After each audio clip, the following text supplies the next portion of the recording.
गरीब साध साध सब नेक हैं, आप अपनी ठोरे, जो सतलोक ले जाएंगे वो साधु कोई और।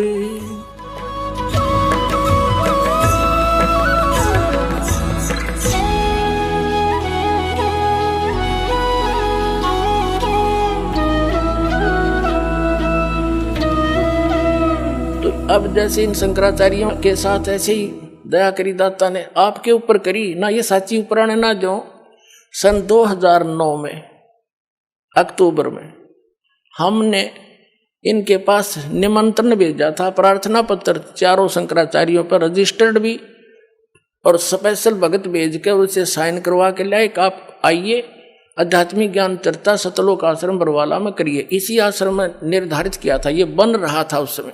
वो क्यों आऊं भाई, वो तो एक महापुरुष मान रहे अपने आप ने, रामपाल एक बैठा कोण में, उन्हें अपनी बेइज्जती माननी होगी, लेकिन हमने उनके आसन उसन लाकर पूरी श्रद्धा से उनका व्यवस्था की थी, वो नहीं आए। 2 चैनल बुक रखे थे, साधना और जी जागरण, और 4 घंटे सत्संग दोनों पर रिले हुआ, नहीं आए, कोई बात नहीं, हमारा दुर्भाग्य था। अब दया करी परमात्मा ने, सद्बुद्धि दी इस साधना चैनल वाले पुण्यात्माओं को। पुण्यात्माओं धन्य है ये साधना चैनल जिसने इतना मदद करी हमारे इस परमात्मा के ज्ञान को आप तक पहुंचाने में। जिस भी चैनल पर चलाओ थे तीसरे दिन हाथ खड़ा कर लेते, क्यों धमका दे इनको दूसरे, क्यों उनकी पोल खुल रही थी सबकी, ये आपके शत्रु हैं, मित्र नहीं है। सन 2003 में आस्था चैनल पर चला था हमारा प्रोग्राम, 6 महीने चला था, और सबके में आलण लग गया था। इन नकलियों को पता लग गया, इन्होंने तुरंत उसको धमका डरा कर बंद करवा दिया। हमने सिर पटक लिया, किसी चैनल वाले ने चलाया नहीं। फिर कुछ दिनों के बाद ये साधना चैनल नया नया खुला था, इस पर कोई गाहक नहीं था, हमने कोई ओटे नहीं था, हमारा नो जोड़ बैठ गया। तो इसने मुंह मांगे पैसे भक्ता ने दिए इसको, और ये चलाएगा। मालिक की दया है, लीला तुसी की। पहले इसका कवरेज बहुत कम थी, तो उस क्षेत्र के लोग खूब परिचित हुए। थोड़ी देर तक गालम गाला हुए, मारे गए फोन पर भी गालियां दें, क्या बकवास कर रहे हो, बंद करो इसको। तो बड़ा संघर्ष के साथ निकल के ऊपर आए हैं पुण्यात्माओं। और अब जो भी सुना इस प्रोग्राम को, आंखों से आंसू गिरते हैं। कहाँ छुपी थी यह सच्चाई, कहाँ भूले बैठे थे हम भगवान को, आसपास भी नहीं थे दाता के। पहले जब भी हमारा ये सत्संग शुरू होता था साधना चैनल पर, और 10-20 फोन आ करते गाली देने वालों के, तुम क्या बकवास कर रहे हो, तुम ब्रह्मा विष्णु महेश के माता पिता बता रहे हो। ये भगत कहा करते जी ऐसे हो रहा भी चलने दो, तुम बोलियो ना, भला बुरा सबका सह लो, आन दो टाइम। भगवान का बोला शब्द है, कोई मेरा अपना कहा हुआ थोड़ा ही है। प्रमाणों को देख देख कर सबके बुद्धि सेंटर में आ गई, भाई सच्चाई तो ये है। तो इसी आधार से इन शंकराचार्यों से इन्होंने जाके इंटरव्यू लिया, बड़ी मेहनत करी, और फिर उसको चलाया दास ने। फिर उनकी धोती सी धोती सारे की कख नहीं पाया। अपने आत्माओं एक इंटरनेशनल सतर के चैनल है दोनों, जी जागरण और ये साधना। डिश टीवी पे यू चल है, एयरटेल पे यू, और बाकी बहुत स्थानों पर केबलों पर आता है, और सब पे आध्यात्मिक ज्ञान चर्चा चला दी। और उनके मुंह में जबान नहीं रहा, सदमा सा हो गया सबके, सांस नहीं काटते। बोलो बताओ, या तो मैं गलत कह रहा हूं तो बताओ, रामपाल गलत कह रहा है बताओ कितने फ्यूज हो गए वो सारे। कहते हैं तारा मंडल बैठ कर चांद बड़ाई खावे, उदय भया जब सूरज का स्यों तारों छप जावे। और ज्ञान सब ज्ञानड़ी कबीर ज्ञान सो ज्ञाने, जैसे गोला तोब का अब करता चले मैदाने। अब ये सब मैदान छोड़कर भाग गए जितने संत हैं, बोलते क्यों ना, जवाब दो। तो इससे बुद्धिमान समाज समझ जाएगा कुछ दिन में कि कख नहीं इनके पास, और बुद्धिमता इन महापुरुषों की ये होगी। ये स्वयं कह दें भाई कोई बात ना, देखो वही सदग्रंथ है जिनको ये मान्य मानते थे, उन्हीं में प्रमाण दास ने दे दी। ये सच्चाई है तो इन्होंने भी कहना चाहिए इस बात को। और कोई इसमें हार जीत नहीं होया करती, हार जीत तब मूर्ख आदमी बनाया करे। हम परमात्मा के बच्चे हैं, सारे कष्ट पा रहे हैं यहाँ पर, और इनका बहुत बड़ा उपकार हो जाएगा जब अपने मुंह से जल्दी कह देंगे ना, तो सब समझ जाएंगे वे सचमुच सच्ची कहे हो। क्योंकि कुछ एक संतों ने तो ये कह दिया है कि रामपाल की पुस्तक नहीं पढ़ना, रामपाल का सत्संग नहीं देखना। तो क्या वो मित्र है उनके? वो तो दुश्मन है। सबका सुनो सत्संग और कंपेयर करो, सबके साथ तुलना करो, तो संत नहीं है। जैसे ईसा मसीह जी ने कहा था कि ये तुम्हारे जो गुरु हैं ये तुम्हें बहुत अच्छे लगते हैं, बड़े शरीफ दिखाई देते हैं, पर ये तुम्हारे दुश्मन हैं। ये भेड़ नहीं, ये भेड़िए हैं। तुम इनको भेड़ समझते हो, ये भेड़िए हैं, तुम्हारे जीवन का नाश कर रहे हैं।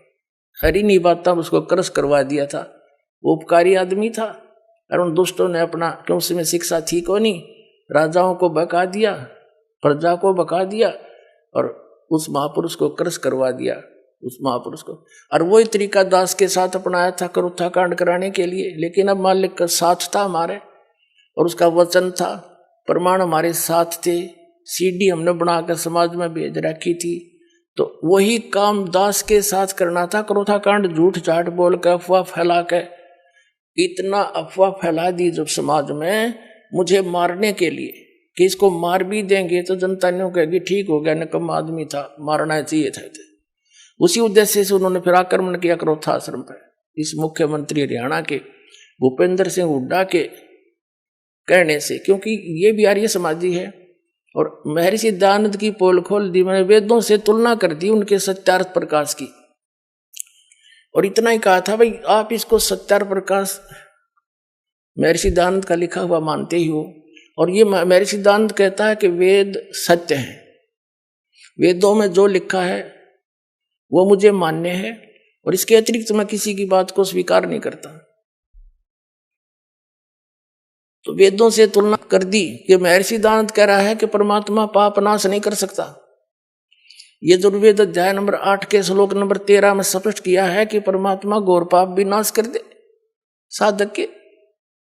फिर वो भगवान के साथ जो पाप है नाश नहीं कर सकता, वो साबुन के साथ जो मैल नाश नहीं कर सकता, फिर साबुन भी क्यों कहते हैं उसको?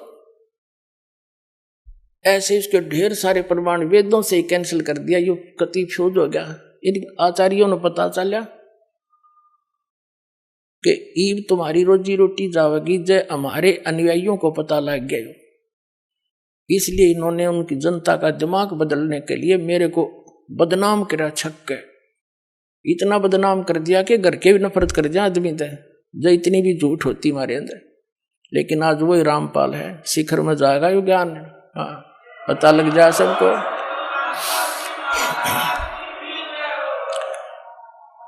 तो ये अब ये सफल नहीं हो सके। एक तो साथ कबीर समरस शक्ति हमारे है, और हम कति सारी साची और प्रमाणित बता रहे हैं, जिस कारण से ये ईब सांस घोट के बैठ गए, बिरानी क्वित पहुंच गए, आसपास भी नहीं है।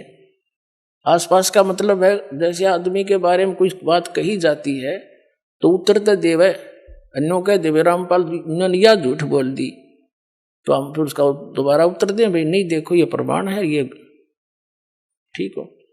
इनके साथ तो वह बन गई। एक व्यक्ति बता रहा था, नो बोला हमारे गांव में एक भैंसा घनांडी पाक रहा था, और उसने गांव में कोई दूसरा भैंसा छोड़ा नहीं, उसको मार कूट कर सीमा से बाहर छोड़ के आया करता। पूरे गांव में अकेला था, बड़ा तगड़ा था। एक बार क्या हुआ कि ये हाथी लेकर आते हैं ना मांगने वाले, एक हाथी लेकर आ गई गांव में, और हमारे गांव में जोड़ खोद रखा था तालाब, उसमें बहुत गहरे गहरे गड्ढे बना देते थे गांव वाले मिलकर कि वर्षा होएगी पानी ज्यादा स्टोर हो जाएगा। और वो भरा हुआ था, कुछ नहर से भरवा दिया था, तो फुल था वो सरोवर। हाथी वाले आए, उन्होंने अपना सारा दिन गांव के नगर में कुछ मांगा मूंगी करी, हाथी दिखाकर वो दाने दूने कपड़े लेते, और फिर वहां बैठ के तालाब के किनारे आप खाना खान लग गए और हाथी छोड़ दिया उस तालाब में। हाथी गहरा गहरा पानी था, उसमें खूब मस्ती मारा, उसके अंदर लौट रहा गर्मी में। हाथी का थोड़ा सा सिर दिखा है और सूंड थोड़ी सी दूर इतना दिखा है। वो जोटा आ गया भैंसा पानी पीने के लिए दोपहर में। अब उसने हाथी का थोड़ा सा सिर दिखा बाहर। जोटे ने सोचा दूसरा जोटा कैसे आ गया जो मेरी जो डायरेक्शन में। वो बता रहा था कि वो जोटा चला पानी में उस हाथी की तरफ, तो अब इसको मारूं टक्कर, अब इसको करूं ठीक। हाथी ने भी देख लिया कि वो आ गया तेरे निकट। हाथी उस बाहर निकला, उस खड्डे से एकदम बाहर खड़ा होगा। वो जोटा नो देखा और उसके मुंह पर मारा पानी, फुर्र सूंड में भर रखा था। उन्होंने बताया था कि वो जोटा वहां से दौड़ा था सपेट कसूती स्पीड थे, और 3 किलोमीटर 4 किलोमीटर हमारी सीमा है दूसरे गांव की। उस सीमा ते पार जाकर उसने पीछे मुड़ के देखा तो और गांव के लोग ने पूछे, नो देखे कि भाई इसका कोई पीछे भी नहीं लग रहा, और यूं इतना कसूता बाजा क्यों जा है, सीमा पार कर गया। तो पता लग गया कि ऐसे ऐसे बन गई अंडी गेला। तो पुण्यात्माओं दास ने यू सारा हाथी दिखा दिया इन ताई। अब ये पता नहीं कहाँ जाकर डटेंगे।